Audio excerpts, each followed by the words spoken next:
जिस दिन सीता मैया ने अपने बाएं हाथ से शिव जी के धनुष को उठा लिया था, लेपन कर रही थी ना मां भैया, लेपन कर रही थी, तो शिव जी के धनुष को सीता जी ने बाएं हाथ से उठाया और नीचे धरती पर लेपन किया।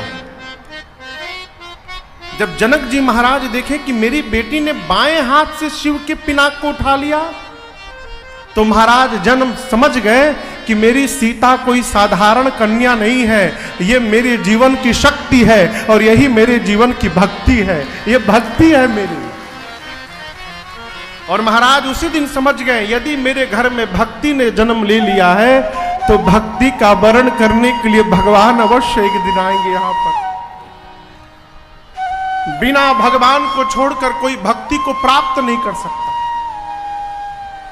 और यदि भक्ति ने धनुष को उठाया है तो भगवान भी धनुष को उठाकर प्रत्यंचा चढ़ाएंगे। इसलिए महाराज ने पिनाक को केंद्र में रखा कि भगवान को छोड़कर दूसरा कोई कर ही नहीं सकता, और जो उठाएगा वो भगवान होगा, उसी से मैं भक्ति का विवाह करूंगा। महाराज इसलिए रो रहे हैं कि जिस भक्ति ने जनक जी को भगवान का दर्शन कराया था, आज जनक जी के जीवन से वो भक्ति निकल के जा रही है। महाराज इसलिए रो रहे हैं, बहुत रोए महाराज। सचिवों ने खूब समझाया, सुंदर 4 पालकियों को मंगाकर बेटियों को उपदेश देकर महाराज ने पालकी में बिठाया है। इधर चक्रवर्ती जी महाराज इतना जितना दाइज मिला था उन सभी दाइजों को लगे बांटने। कहां? अयोध्या में आके नहीं, मिथिला में ही। जीवन में देने का स्वभाव बना रहेगा तभी मिलता भी रहेगा। जिसके जीवन में देने का स्वभाव है नहीं है उसको प्राप्त भी नहीं होने वाला। इस बात को गांठ बांधिएगा। महाराज लगे देने, याचकों को बुलाकर दान दिए, ब्राह्मणों को बुलाकर दान दिए। गौरी गणपति भगवान का स्मरण करके बारात को लेकर चले। जनक जी महाराज बारात को पहुंचाने के लिए चले, बहुत दूर गए। बार बार दशरथ जी मना करते हैं, जनक जी वापस लौटिए। जनक जी थोड़ी दूर वापस लौटते हैं लेकिन फिर मुड़ के चले जाते हैं। अंत में दशरथ जी महाराज रथ से उतरे, जनक जी भी रथ से उतरे। दोनों महापुरुष आमने सामने आए। जनक जी ने हाथ जोड़कर कहा, प्रभु दशरथ जी, करऊं कवन विधि विनय बनाए महाराज मोहि दीन्हा बढ़ाई। जनक जी हाथ जोड़कर दशरथ जी से बोले, महाराज मैं बना करके आपसे नहीं बोल रहा हूं महाराज, आज जनक को अपना संबंधी बनाकर आपने इस छोटे से जनक को भी बड़ा बना दिया है। आपने मुझे बहुत बड़ा बना दिया महाराज। दशरथ जी बोले, मैंने आपको बड़ा नहीं बनाया है, आपने अपनी बेटियों को दिया है, मैंने आपके बेटियों को लिया है जनक जी। और जगत जानता है कि लेने वाले से सदैव देने वाला बड़ा रहता है। आप पहले से बड़े हैं। और याद रखिएगा, बड़ा वही है जो किसी को अपने से छोटा न समझे। बड़प्पन का पहला सिद्धांत है, जो सबके भीतर बड़प्पन देख रहा है वो बड़ा आदमी है। परस्पर जनक जी और दशरथ जी महाराज एक दूसरे को बड़ाई दे रहे हैं। चक्रवर्ती जी ने राम जी से कहा,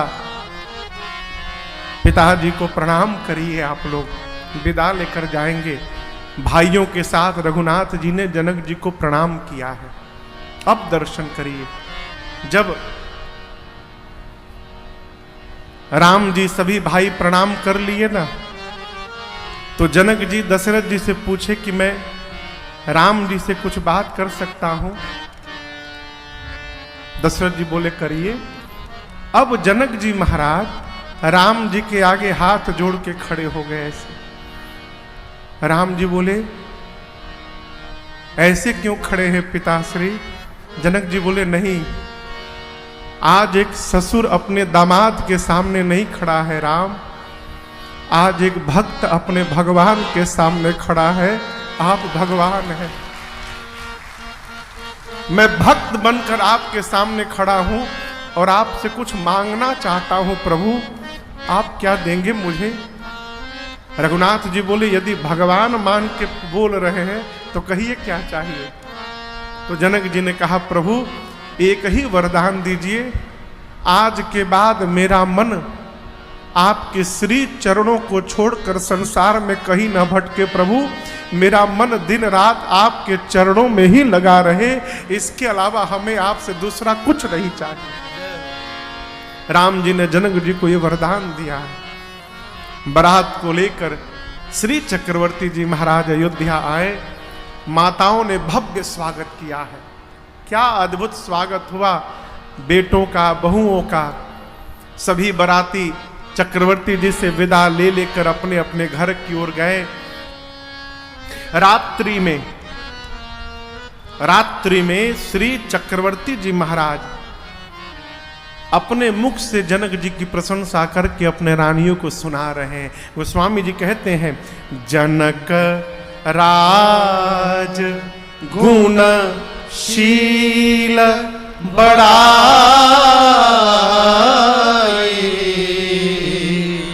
प्रीति रीति संपदा सुहाई।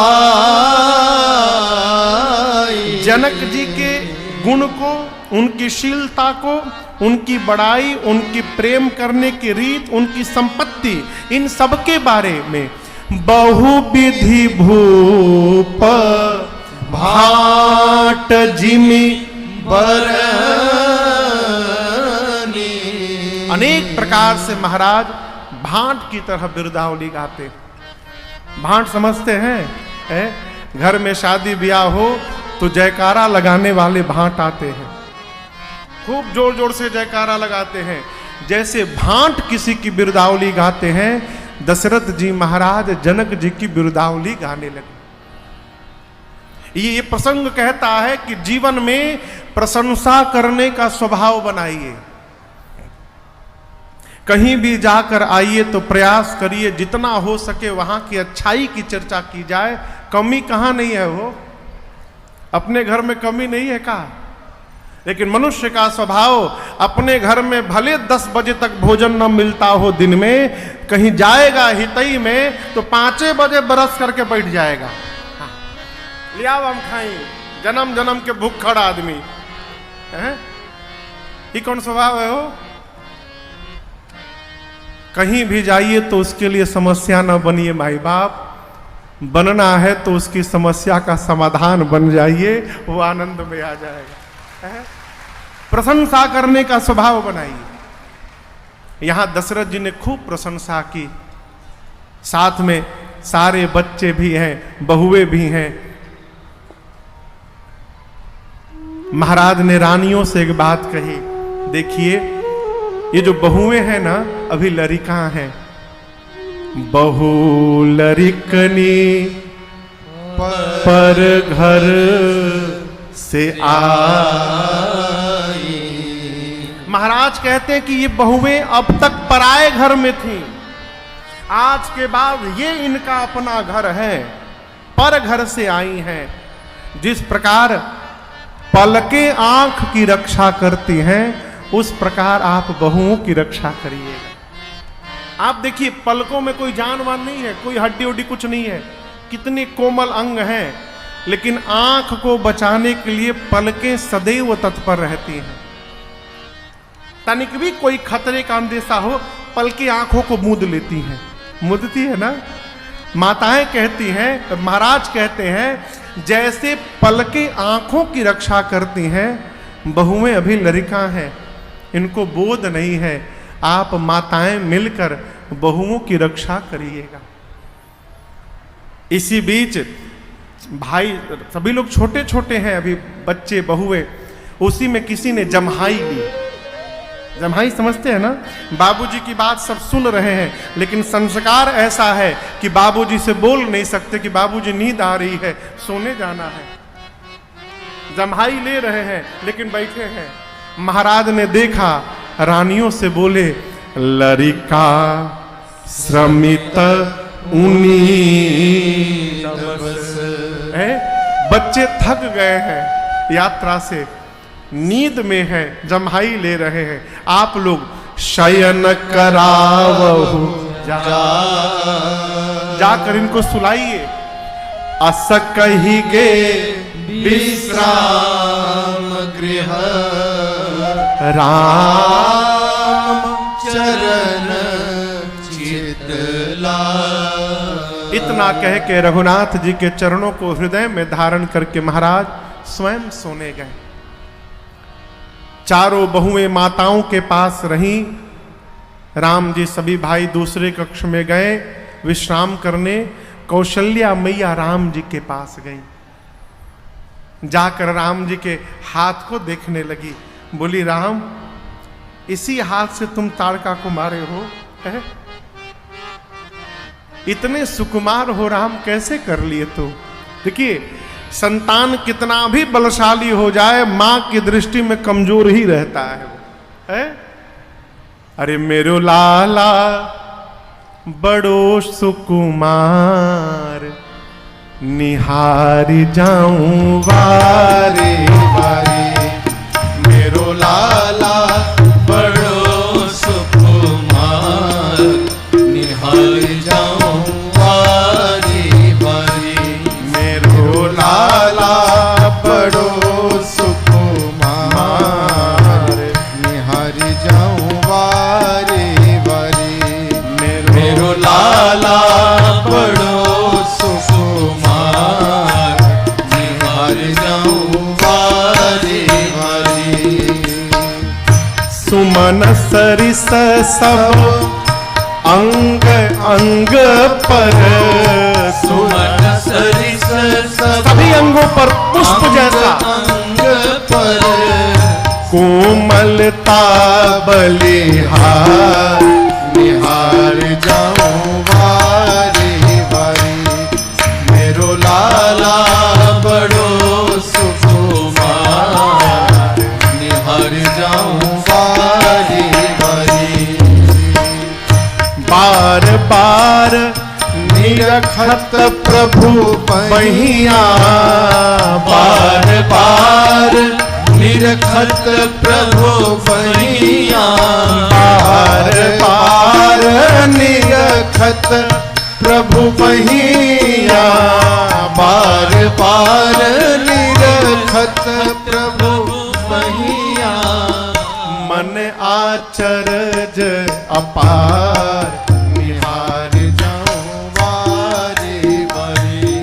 मेरो लाला बड़ो सुकुमार, निहार जाऊं वारे वारे। पूछती हैं, कैसे लिए उठाई शंभु धनु, कैसे लिए उठाई शंभु धनु, कैसे लिए उठाई शंभु धनु, कैसे लिए उठाई शंभु धनु। झेले इतना भार, निहार जाऊं वारे वारे। मेरो लाला बड़ो सुकुमार, निहार जाऊं वारे वारे। राम प्रबल ताड़का और सुबाहु, प्रबल ताड़का और सुबाहु, प्रबल ताड़का और सुबाहु, प्रबल ताड़का और सुबाहु। कैसे कियो संहार, निहार जाऊं वारे वारे। मेरो लाला बड़ो सुकुमार, निहार जाऊं वारे वारे। माँ बार बार पूछती हैं, शिव धनुष कैसे उठा लिए, कैसे ताड़का सुबाहु को मार दिए, कैसे हुआ माँ अंदाजा लगाती है, कैसे हुआ? जानी परत गुरु कृपा दृष्टि से, जानी परत गुरु कृपा दृष्टि से, जानी परत गुरु कृपा दृष्टि से, जानी परत गुरु कृपा दृष्टि से, हो गयो संकट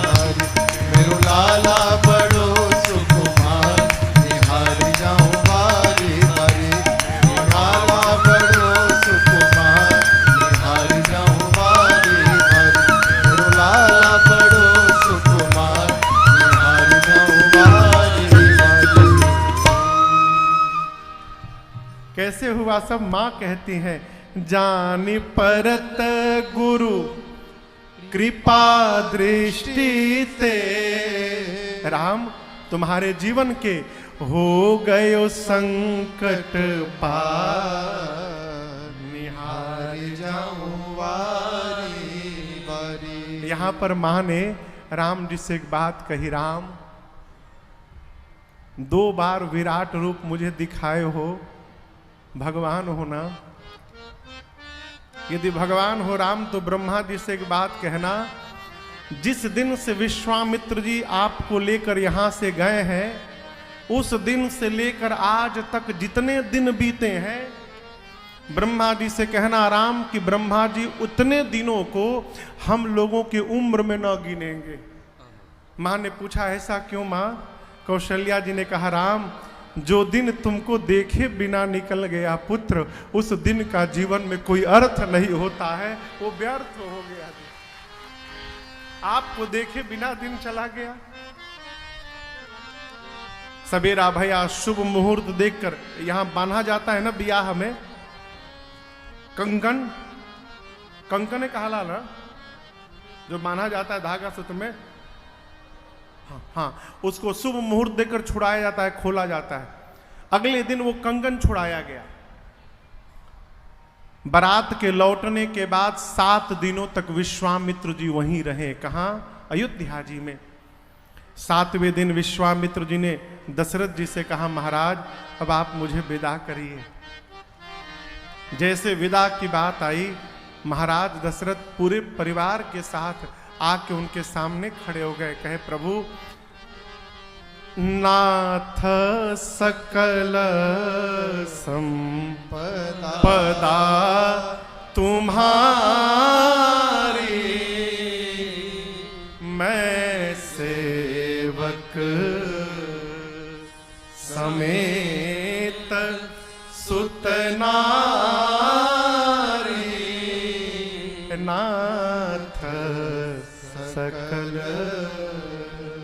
नाथ, आज मेरे जीवन में जो सुख है, जो ऐश्वर्य है, जो संपदा है, ये आपकी कृपा प्रसादी है। आपने राम लक्ष्मण जी को मांगा, मैंने मना कर दिया था। यदि आप उस दिन राम लक्ष्मण को लेकर न जाते तो दशरथ के जीवन में आज ये आनंद का क्षण नहीं आया रहता। ये सब आपकी कृपा प्रसादी से हुआ है प्रभु। हम आपके दास हैं, सेवक हैं। एक प्रार्थना है आपसे, मैं अपने जीवन के चौथे चरण में आ गया हूं। क्या पता कल मैं रहूं या ना रहूं। महाराज बोले मुनिवर, जब मैं इस संसार में न रहूं ना, उसके बाद भी मेरे बच्चों पर इसी प्रकार करब सदा लड़िकन पर छो,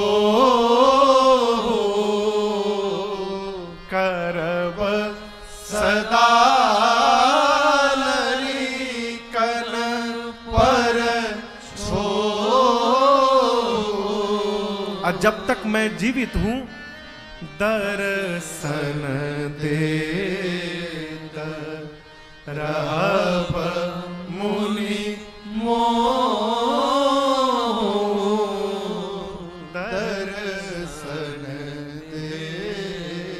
महाराज बोले जब मैं न रहूं तो इसी प्रकार मेरे बच्चों पर भी कृपा बनाए रखिएगा, और जब तक मैं हूं धरती पर यदा कदा मुझे भी दर्शन देते रहिएगा। इस बात का जीवन भर ध्यान रखा जाए कि किससे क्या मांगना है हमको। किसी भी संत के पास, महापुरुष के पास जाइए तो इसका विवेक रखिए। लोग मिलने आते हैं, महाराज लड़िकवा हमार पढ़त नहीं है महाराज, अब लड़िकवा नहीं है पढ़त तो हम पढ़ी लड़िकवा के जगह ही। आप बताओ यदि आपका लड़का नहीं पढ़ रहा है तो हम पढ़ लें उसके बदले। महाराज नौकरिया हमार कब लागी महाराज, बहुत प्रयास करता नहीं तो हम क्या करिए मैं बताइए, हम कैसे नौकरी लगवा दी। किसी भी महात्मा के पास, संत के पास जाइए और पूछना ही है तो एक प्रश्न करिए, प्रभु उपाय बताइए कि भगवान की याद निरंतर बनी रहे, इसका क्या उपाय है।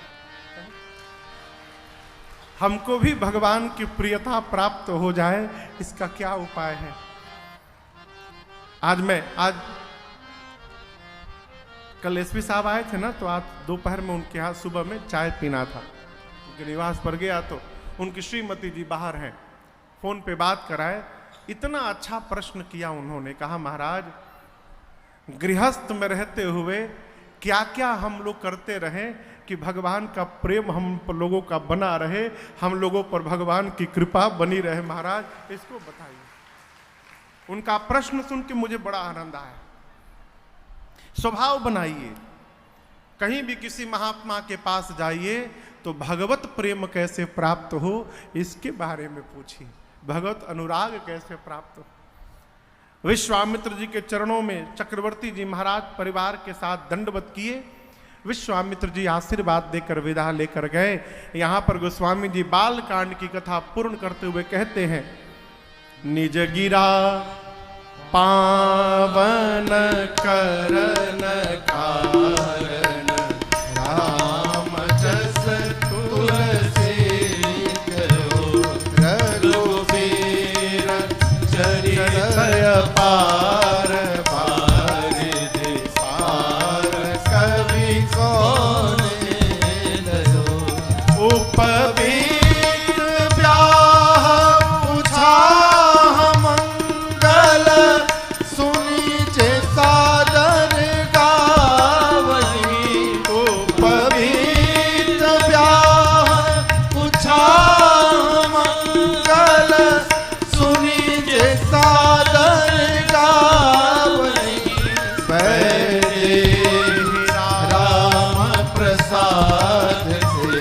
जन सर्वदा सुख पावही पैरे राम प्रसाद से जन सर्वदा सुख पावही हाँ सर्वदा सुख पावही हाँ सर्वदा सुख पावही।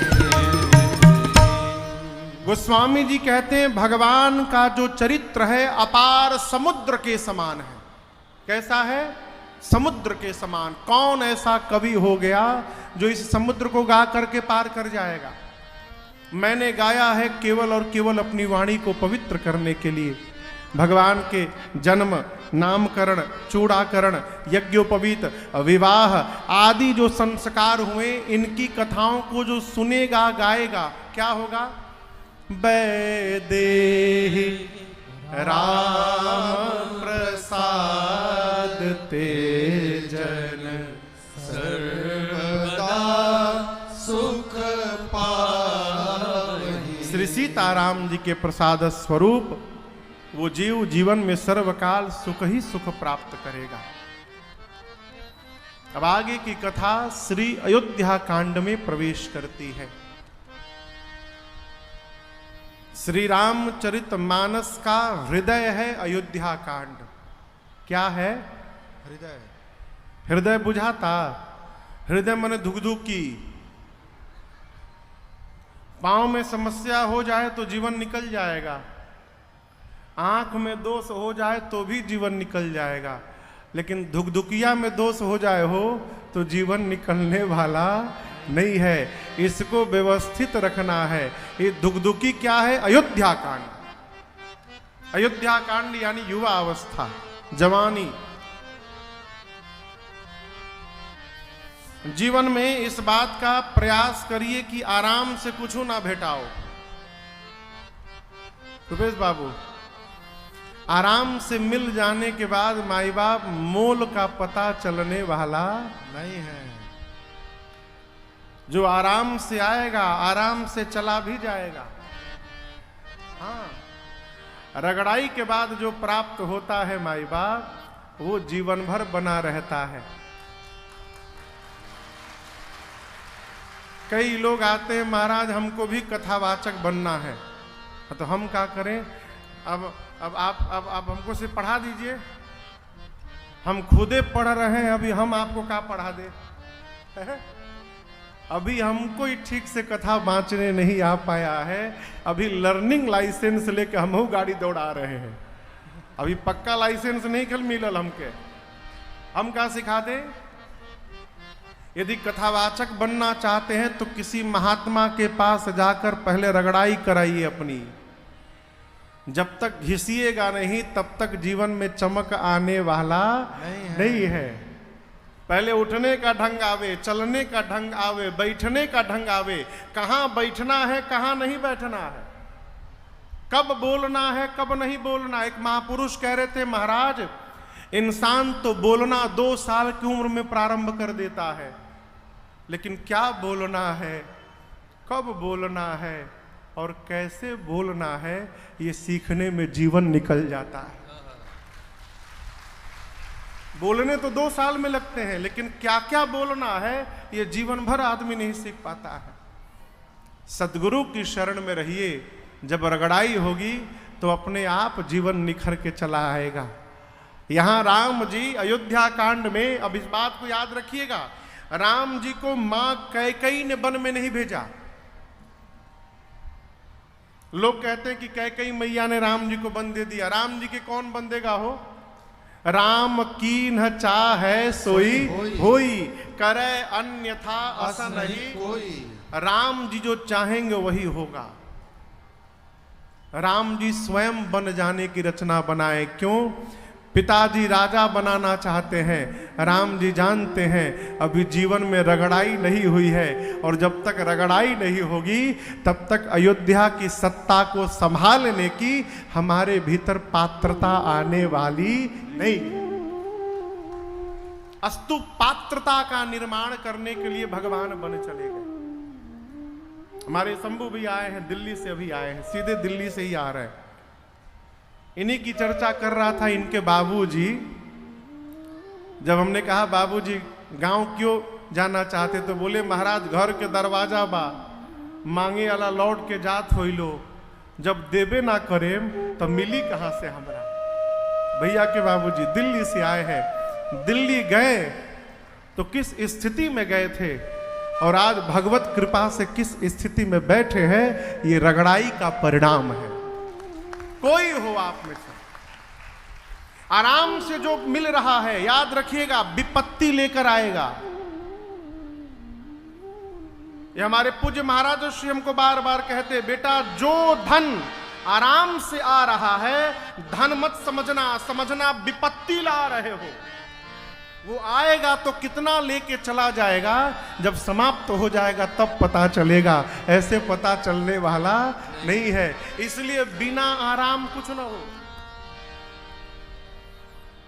जो लोग अपने बड़े बड़े बच्चों को घर में बिठा बिठा के रोटी दे रहे हैं, बुरा न मानिएगा, अपने हाथों आप अपनी संतान को समाप्त कर रहे हैं।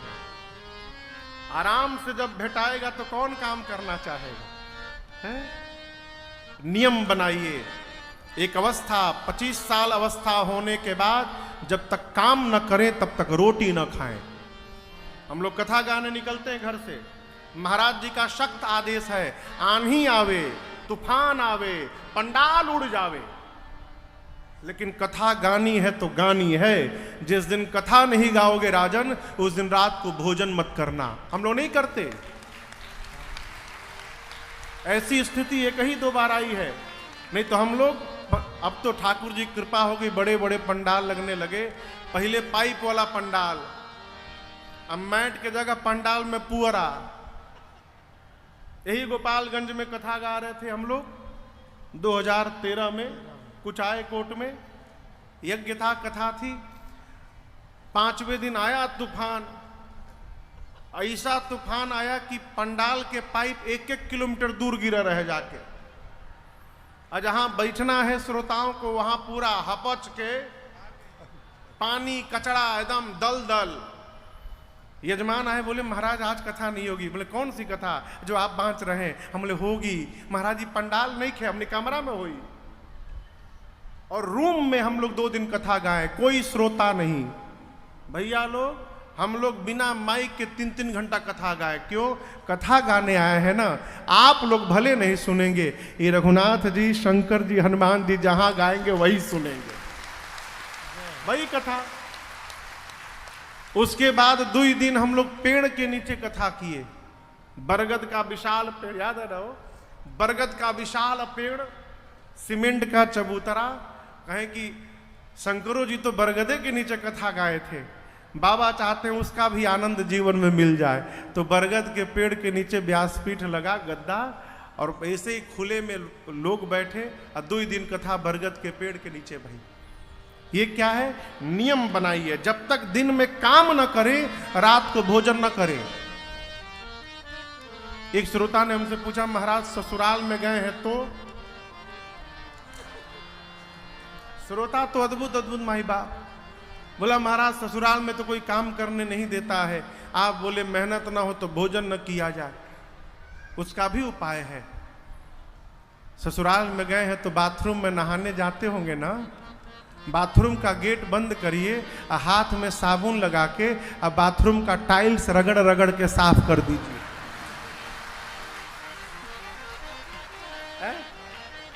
टाइल्स धो दीजिए, आत्मसंतुष्टि रहेगी, ना कुछ कैले बानी। आराम से किया हुआ भोजन, क्षमा करिएगा, शरीर में व्याधियों को जन्म देता है, जीवन रोगी हो जाता है। इसलिए आराम से भोजन न जावे। रघुनाथ जी रचना बनाए, मैया और भैया को लेकर वन में निकले। सजीवन साज समाज सब बनिता बंधु समेत, बंदे विप्र गुर चरण प्रभु चल करि सब ही अच्छे। साथ में अयोध्यावासी लगे तमसा तट पर। रात्रि में भगवान माया को प्रेरित करके ऐसा सुलाया सबको, सब सो गए गहरी निद्रा में। सुमंत जी रथ लेकर भगवान को आए हैं। सुमंत जी से भगवान ने कहा, मध्य रात्रि में रथ के पहिए के चिन्ह को मिटाइए और चलिए। अयोध्यावासियों को छोड़कर भगवान आगे बढ़े। सिंहवेरपुर में पहुंचे, निषाद राजगुह से भगवान मिले। रात्रि बीती निषाद राजगुह के पास। रात में लक्ष्मण जी ने निषाद राजगुह को, जब वो रोने लगे कि राम जी धरती पर सोए हैं, लक्ष्मण जी ने निषाद राजगुह को भगवान का स्वरूप बताया। ये जो सोए हैं ये जीव नहीं है।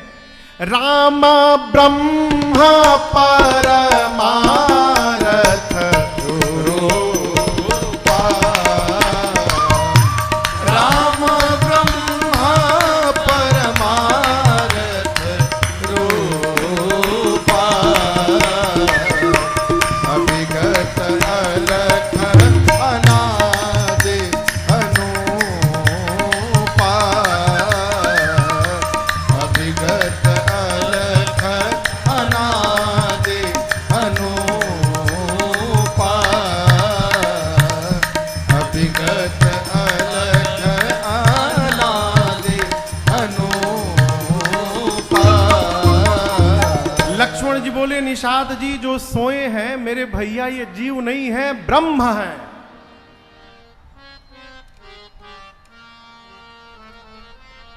स्वागतम स्वागतम, जय जय जय जय, विराजे।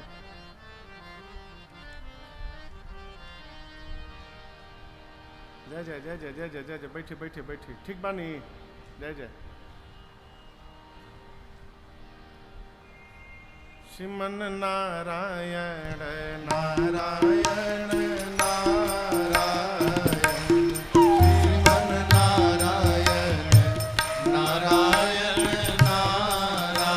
नारायण, श्रीमन नारायण नारायण नारायण, श्रीमन नारायण नारायण नारायण, नारायण बदरे नारायण नारायण नारायण, बद्री नारायण नारायण, सारे लोग गाइए। बदरे नारायण नारायण नारायण, बद्री नारायण नारायण नारायण, लक्ष्मी नारायण नारायण नारायण, लक्ष्मी नारायण नारायण नारायण, नारायण नारायण नारायण नारायण। बोलिए सियावर रामचंद्र भगवान की जय। हमारे आपके मध्य में हमारे क्षेत्र की परम आदरणीय सम्मानित सांसद महोदया श्रीमती कविता सिंह जी यहां पर आई हैं पूरे अपने परिकरों के साथ। बहुत बहुत स्वागत। हम खोजते रहनी रहुआ सबके। जय जय। भगवान सोए हैं। लक्ष्मण जी ने कहा निषाद जी ये जो सोए हैं जीव नहीं है, ब्रह्म है। राम ब्रह्म अरे परमार्थ रूपा, ये परमार्थ के स्वरूप है। निषाद जी पूछे परमार्थ क्या है? लक्ष्मण जी बोले मन से, वचन से, कर्म से इनके चरणों में प्रेम करना यही परमार्थ है। मनसा वाचा कर्मणा रघुनाथ जी के चरणों में अनुराग हो जाना यही जीवन का श्रेष्ठ परमार्थ है। सवेरा भया, घाट घाट के प्रभु ने निषाद राजगुरु से बरगद के वृक्ष के दूध को मंगाया और सिर में केश में लगाकर और सिर पर जटाओं का मुकुट बना लिया। 14 साल वन में रहना है तो केश को व्यवस्थित किया जाए। सुमंत जी ने राम जी को चलने का निवेदन किया, सीता जी से निवेदन किया। प्रभु ने बरबस राम सुमंत्र पठाए, राम जी ने वचन का, सत्य का दुहाई देकर और बरबस सुमंत जी को अयोध्या भेज दिया। अयोध्या भेजकर भगवान गंगा जी को पार करने गंगा जी के तट पर आए हैं। अब पिछली रात्रि जब लक्ष्मण जी निषाद जी से बताएं कि राम जी जीव नहीं है, ब्रह्म है, राम जी के चरणों में प्रेम करना परमार्थ है, वहीं बगल में केवट भैया खड़े थे और सब सुन लिए। ये जान गए हैं कि राम जी जीव नहीं है, जगदीश है, हेमंत भैया, इनके गोड़ में प्रेम कैले असली परमार्थ बा। सवेरा हुआ, केवट जी दौड़ कर गए निषाद राजगुरु के पास। बोले सरकार एगो विनती बा हमारा रउरा से, हम चाहतानी कि रघुनाथ जी हमरे नाव में बैठ के वो पार हुई तो रुआ एगो सूचना भेजवा देती गांव में कि केहू भी मल्लाह ए बेरा केहू घाट पर ना जाओ हमरा के छोड़ के। निषाद जी बोले ठीक है, डुगडुगी बज गई।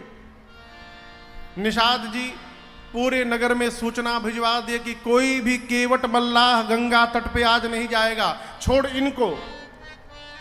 केवट भैया गए गंगा तट पर, नाव को किनारे से खोले अब बीच नदी में ले जाके खड़ा किए। क्यों? किनारे रखिए, कहीं राम जी आके सीधे चढ़ के बोली कि ले चलो, फिर क्या हुई, पहुंच से दूर करो। राम जी लक्ष्मण जी गए। जो भगवान पूरे संसार को देते रहते हैं वो भगवान ये प्रेम का प्रभाव है कि केवट से मांगने के लिए भगवान प्रस्तुत हो गए। हाथ फैलाकर भगवान ने कहा, ए जी मांगी नाव न केवट आना, मांगी नाव न केवट आना, कहई तुम्हारा मरम मैं जाना, कहीं तुम्हारे मरम में जाना, चरण कमल रज कहूँ सब कहई, चरण कमल रज कहूँ सब कही, मानुष करनी मोरे कछु कहई, मानुष करनी मोरे कछु कही, छुअत शिला भई नारे सुहाई, छुअत शिला भई नारी सुहाई, पाहन ते ना काट कठिनाई, पावन से ना काट कठिनाई,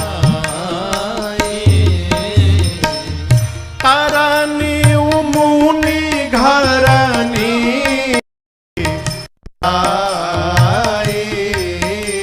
हे राम जी, तरनी मुनि धरनी होए जाई, बाट परई मोरी नाव उड़ाई, बाट परई मोरी नाव उड़ाई, एहि प्रतिपालौ सब परिवारों, कछु और कबारो, जो प्रभु पार अवसी गाचहु, जो प्रभु पार अवसी गाचहु, राम जी, लक्ष्मण जी, सीता जी निषाद राजगुह गंगा के तट पर आए। केवट जी नाव लेके बीच नदी में खड़े हैं। जैसे पंडाल के बाहरा लोग खड़ा बना, आप देखिए जैसे लोग खड़े हैं पंडाल के बाहर उधर, उसी प्रकार दूरी बनाकर निषाद राजगुह के श्रृंगवेरपुर के नगरवासी खड़े थे दूर में। पास में नहीं आ सकते क्योंकि राजा साहब है, प्रोटोकॉल है। नगरवासी दूर खड़े हैं। नगरवासियों ने देखा कि केवट जी नाव को बीच नदी में ले जाके खड़ा किए हैं, वहीं से इशारा करने लगे, ओ पार चल जा, अहिया माते ने कहे इस पार केवट जी आ जाएंगे तो रघुनाथ जी उस पार चले जाएंगे, और केवट जी उस पार रहेंगे तो राम जी इसी पार बने रहेंगे। इसलिए कहते आना मत, उधर ही रह जाना। राम जी पहुंचे गंगा तट पर और पहला शब्द भगवान का, मांगी नाव। केवट जी को देखिए, न केवट आना। भगवान ने नाव मांगी, केवट जी सीधा सीधा मना कर दिए, नहीं लाऊंगा। खाली मने नहीं किए, कहई तुम्हारा अरे मरम मैं जाना। बोले हम आपका मरम जान गए हैं, हम नाव नहीं लाएंगे। लक्ष्मण जी बोले, भैया ये आज पहली बार भेटाए हैं, आई बोल रहे हैं कि आपका मरम जान गए। हम जन्म से आपके साथ लगे हैं, आज तक हम आपका मरम नहीं जान पाए। ये केवट जी कैसे जान गए? राम जी बोले, हम नहीं बोल रहे हैं क्यों जान गए, वो बोल रहे हैं। तो उनसे पूछिए कैसे जान गए और क्या जान गए। लक्ष्मण जी बोले कि कौन सा मरम जान गए? केवट जी बोले, मैं जान गया कि आपके भैया कौन है। कैसे जान गए? केवट जी बोले, देखिए वर्षों से एक ही काम है, नाव चलाना। जो भी आता है मेरे से नाव मांगता है, लेकिन आज तक कोई ऐसे नहीं मांगा जैसे आपने मांगा मेरे से। आज तक जो भी आया मुझे आदेश दिया, नाव ले आओ। पहली बार जीवन में कोई आया है जिसने आदेश नहीं किया है, जिसने मेरे से नाव लाने की प्रार्थना की है। प्रार्थना करके आपने सिद्ध कर दिया कि मैं इस नाव का मालिक हूं। आप किसी से प्रार्थना तब करते हैं जब आपको पता रहता है कि जो सामान मांगा जा रहा है वो हमारा नहीं है, उनका है। आप मान रहे हैं प्रभु कि मैं इस नाव का मालिक हूं। एक छोटे से मल्लाह को आज आपने मालिक बना दिया प्रभु। छोटे को बड़ा बनाने का व्यवहार केवल भगवान को आता है, और मैं जान गया कि आप भगवान हैं। इस मर्म को मैं जान गया प्रभु, आप कौन हैं। और मैं ये भी मर्म जानता हूं कि आप यहां पर क्या करने आए हैं। लक्ष्मण जी बोले, इसमें जानने की कौन सी बात है। गंगा के किनारे खड़े हैं, नाव मांग रहे हैं, गंगा पार करना चाहते हैं। केवट जी बोले, आज पार करने नहीं आए हैं राम जी। लक्ष्मण जी पूछे, फिर क्या करने आए हैं। केवट जी बोले, पार करने के लिए आए हैं। लक्ष्मण जी बोले, क्या बोल रहे हो, दिमाग ठीक है? पार करने नहीं आए हैं, पार करने आए हैं। वही बोल रहा हूं, आज राम जी गंगा पार करने नहीं आए हैं। ये वही राम जी हैं जिन्होंने 3 पग के भीतर 3 लोक 14 भुवन नाप दिया था। अभी तीसरा पग बाकी था।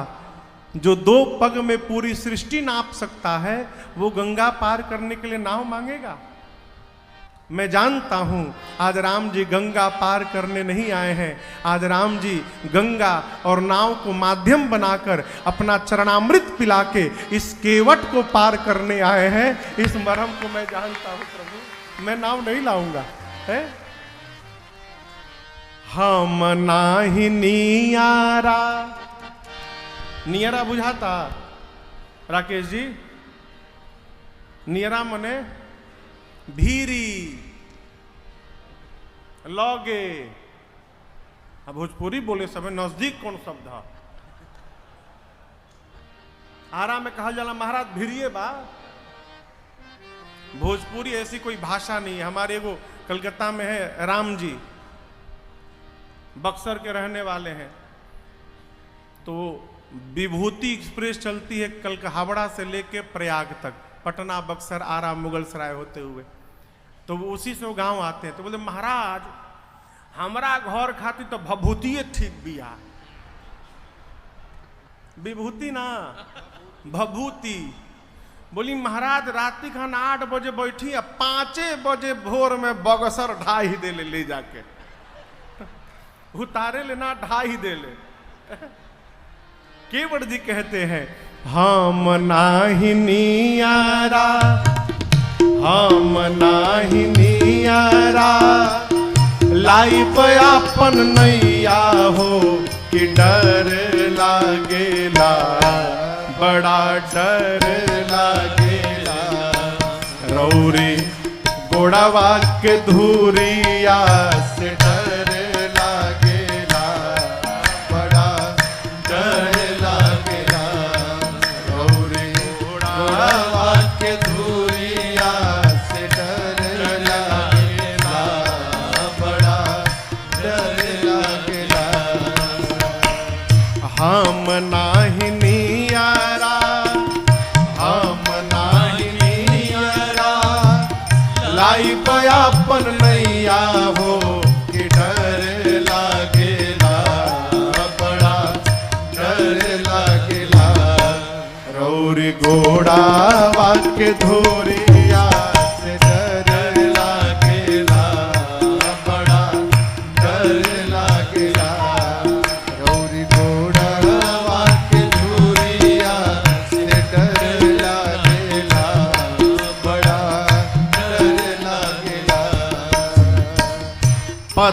पत्थर के तीरिया, पत्थर के तीरिया बनौनी रउआ राजा जी, ई सब कहेला होई, सब कहेला।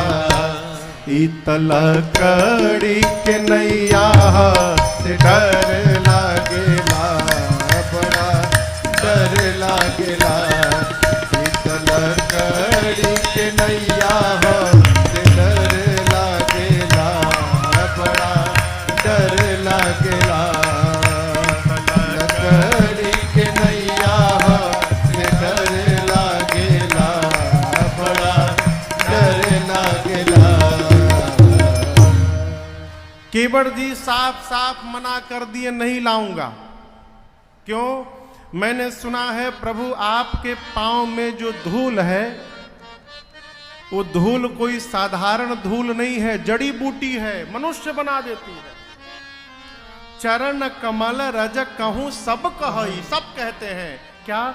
मानुष करनी मूरी कछु आहाई, मानुष करनी।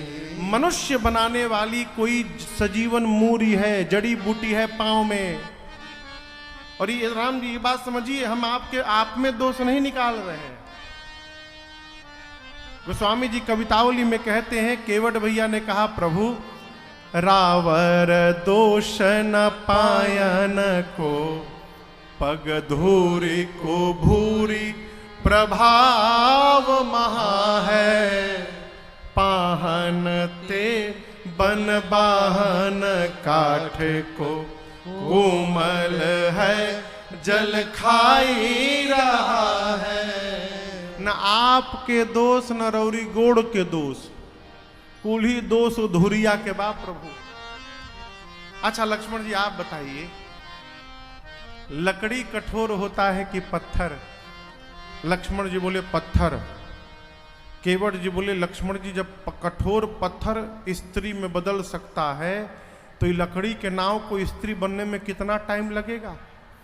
ऊपर से पत्थर इतनी कठोर भी नहीं है, पानी में रहती है, पानी में दिन रात रहते रहते हमार लकड़ी के नाव पानी पी पी के और मोटा गल बिया, मुलायम हो गल बिया।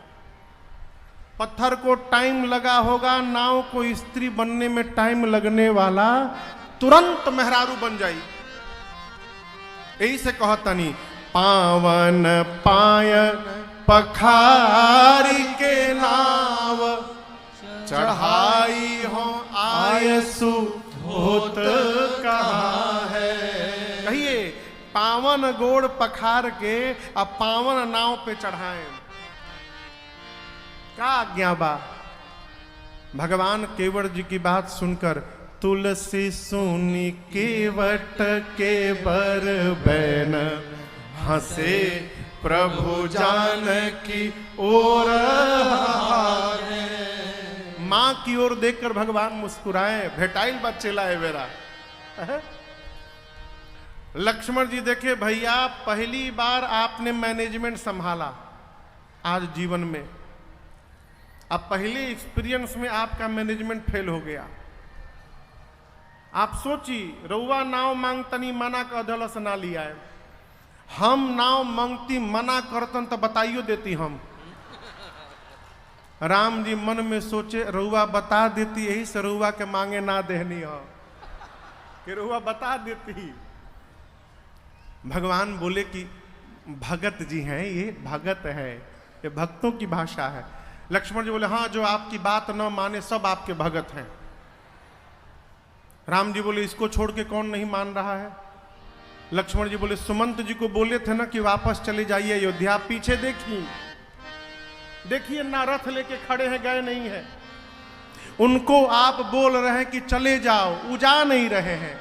इनको बोल रहे हैं आ जाओ, ये आ नहीं रहे हैं। आप जिसको जो बोलते हैं सब उसका उल्टा कर रहा है, और आप कहते हैं भगत जी हैं। राम जी बोले अयोध्या से जब चले थे हम, तो वनवास केवल मेरा हुआ था। चलते समय भाई साहब आपको भी मना किया मत चलिए, माने थे आप। सीता को बोला मत चलो, सीता मानी। घर से चलते समय जब आप दोनों मेरी बात नहीं माने, हम समझ गए कि आज बोहनी बिगड़ गई हमार। अब जे भी भेटाई आज दिन भर केहू हमार बात माने वाला नहीं खे। लक्ष्मण जी बोले केवट जी से ये बताइए, आपको यही डर है ना कि राम जी पांव रखेंगे तो आपकी नाव स्त्री बन जाएगी? तो स्त्री बन जाएगी तो इसमें कौन बड़का बवाल है? रहिएगा आराम से। कैसी बात करते हैं? हमार 10-12 छोट छोट लड़का हैं, इसी नाव के चलते घर में भोजन जाएगा, नाव चली जाएगी, लड़का हमार भूखों मर जाएंगे। हम लोग पूजा पाठ भी नहीं जानते कि पूजा पाठ करके पेट पाल लेंगे। और समस्या को देखना है तो दर्शन करिए, नाव मेरी स्त्री बन जाएगी तो घर में एक मेंबर बढ़ जाएगा भोजन करने वाला। अजौना काम से रोजगार से रोटी आवता वो रोजगार समाप्त हो जाई। कितनी बड़ी समस्या आप बताइए। रोजी रोटी समाप्त, घर में भोजन करने का एक मेंबर बढ़ गया। घर में जो पहले से मेहरारू हमार है उसको ले जाकर दूसरकी को दिखाकर क्या बोलूंगा? लक्ष्मण जी बोले बोल देना कि राम जी पांव से नाव को छुए, नाव मेहरारू बन गई। केवट जी बोले हमारी वाली से पाला निखे ना पड़ल कहियो राहुल। यदि उससे कहूंगा कि राम जी पांव से छू कर नाव को स्त्री बना दिए, कहेगी दिमाग ठीक है, बेवकूफ समझते हो, नाव बेच के दूसरी शादी करके आए हो, हमको उल्लू बना रहे हो। इस पर क्या समझाऊंगा उसको? लक्ष्मण जी बोले तब से भगवान को समझा रहे हो, अब मेहरारू को नहीं समझा सकते हो? केवट जी हाथ जोड़कर बोले देखिए राम जी को समझाना सरल है,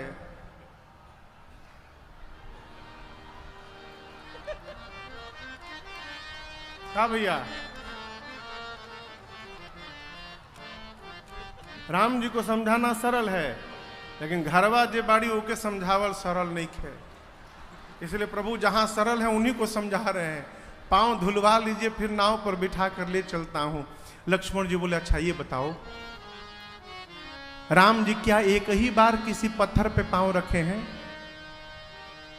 उस घटना के बाद हजारों पत्थरों पे राम जी के पांव पड़े। कोई दूसरा पत्थर स्त्री में क्यों नहीं बदला? यदि ये जड़ी बूटी होता तो हर पत्थर स्त्री में बदलता ना, केवल एक बार घटना घटी। केवट जी बोले हमको भी पता है घटना केवल एक बार घटी, लेकिन ये प्रश्न मैं पूछ रहा हूं कौन सा पत्थर स्त्री बना? उत्तर दीजिए। लक्ष्मण जी बोले कौन सा पत्थर? केवट जी बोले जिस पत्थर की ओर राम जी हाथ से इशारा किए थे। पूछा मुनि शिला प्रभु देखी, जिस पत्थर को देख के राम जी इशारा किए थे पांव रखते वो पत्थर स्त्री में बदल गया। एजा घाट पर हजारों नाव खड़ा बाड़ी सन किनारे, हमार नाव बीच में रहल सिंह। अब बीच नाव को इशारा करके बुलाया जा रहा है, यानी खतरा आज भी मंडरा रहा है। मैं नाव खोने वाला नहीं हूं। पांव धुलवा लीजिए। भगवान मौन। केवट जी बोले देखिए यदि पांव नहीं धुलवाना तो एक और ही उपाय है हमरी लगे। यही घाट ते थोड़ी के दूर है, कटिलो जल था देखाई हो जो। इस घाट से थोड़ी दूर चलिए। लक्ष्मण जी बोले कितना दूर? बस थोड़ा आगे और ही दिखावा ना तो थोड़ा आगे चलना है। हम जानते हैं जगह, वहां कमर भर पानी है, केवल नाव की आवश्यकता ही नहीं है, पैदल पैदल पार करा दे। चली ना। अरे हेल जा, हेलल बुझाता। अरे हेल जा, हेल जा मलिकार, बाहेलान भीरिए। हेल जा, हेल जा मलिकार, बाहेलान भीरिए। हाँ? केवट जी बोले बगले में एकदम हेले लायक पानी बा, चली ना पैदले पार। राम जी बोले बहुत बढ़िया, चला जाए वहां पर। केवट जी बोले राती खान। दिन में ना रात में ले चले। क्यों? केवट जी बोले मूर्ख नहीं हूं प्रभु, अभी सवेरे सवेरे बोहनियों नहीं हुआ है हमारा। यदि सवेरे सवेरे आपको ले चल के बता दूं कि यहां से पैदले पार हो जाएंगे, आप बताइए कौन पैसेंजर हमारी नाव पर बैठे आई? जहां ये मार्केट में लीक भइल की ओइजा से पैदले हेल जाए के बाद जो आएगा पैदले पार हो जाएगा। हम अपनी रोजी रोटी पर क्यों लात मारे? दिन भर प्रतीक्षा करिए, अन्हार भइला पर ले चले। राती खान भगवान बोले नहीं अभी जाएंगे। तो केवट जी बोले पांव धुलवा लीजिए। अरे पांव धुलवा के थोड़ी नजर कीजिए, थोड़ी कृपा करिए नाथ। पांव धुलवा के थोड़ी नजर कीजिए, फिर आइए बैठिए फिर सफर कीजिए। आइए बैठिए फिर सफर कीजिए। पाँव धुलवा के थोड़ी नजर कीजिए। पाँव धुलवा के थोड़ी नजर कीजिए। आइए बैठिए फिर सफर कीजिए। आइए बैठिए फिर सफर कीजिए। पाँव धुलवा के थोड़ी नजर कीजिए। पाँव धुलवा के थोड़ी नजर कीजिए।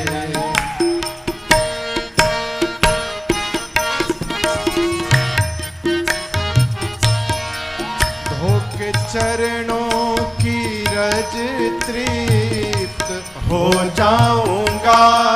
धोके चरणों की रज तृप्त हो जाऊंगा। साध की साधनाओं में खो जाऊंगा।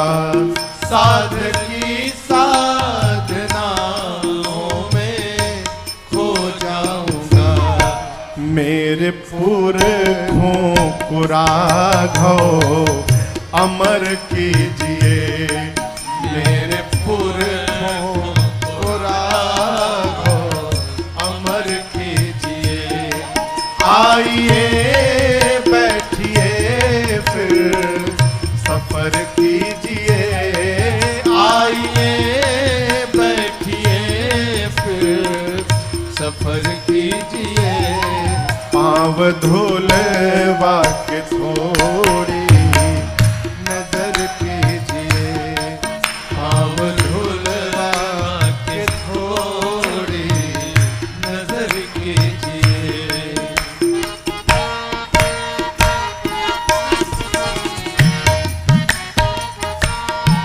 पूर्ण इतिहास में जानता आपका। पूर्ण इतिहास में जानता आपका। ये भी एहसान मैं मानता आपका। ये भी एहसान मैं मानता आपका। मेरी नजरों में राघव बसर कीजिए।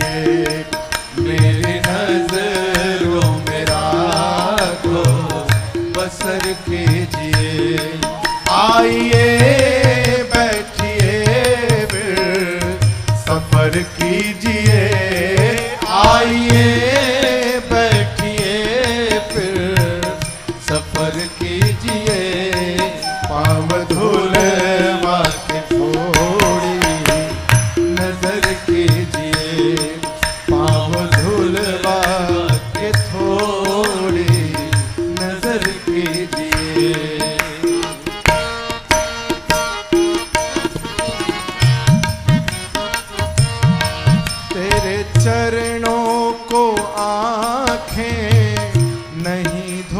सकी तेरे चरणों को आंखें नहीं ये ग्लानि हो है। सकी। जितने आंसू थे राखें नहीं रो सकी, जितने आंसू थे आंखें नहीं रो सकी। सिर पे राजन के प्रभु अपना कर कीजिए, सिर पे राजों के प्रभु अपना कर कीजिए। आइए बैठिए फिर सफर कीजिए, आइए बैठिए फिर सफर कीजिए। पाँव धूल वाके थोड़ी नजर कीजिए, पाँव धूल वाके थोड़ी नजर कीजिए, पाँव धूल वाके थोड़ी नजर कीजिए। आइए बैठिए फिर सफर कीजिए, पाँव धुलवा थोड़ी नजर कीजिए। भगवान से केवट जी बोले, प्रभु नाव चलेगी तो घर में भोजन जाएगा। हम लोग दूसरा कोई काम धंधा नहीं जानते। बाबा नाव चलाए, बाबा के बाद हमारे बाबूजी नाव चलाए, बाबूजी के बाद मैं नाव चला रहा हूं, अब मेरे बाद हमारे बच्चे भी नाव ही चलाएंगे।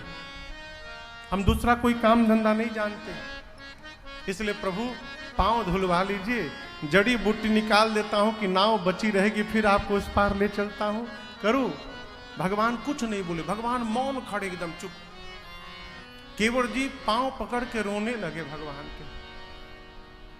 आरे कुछ ना जनाला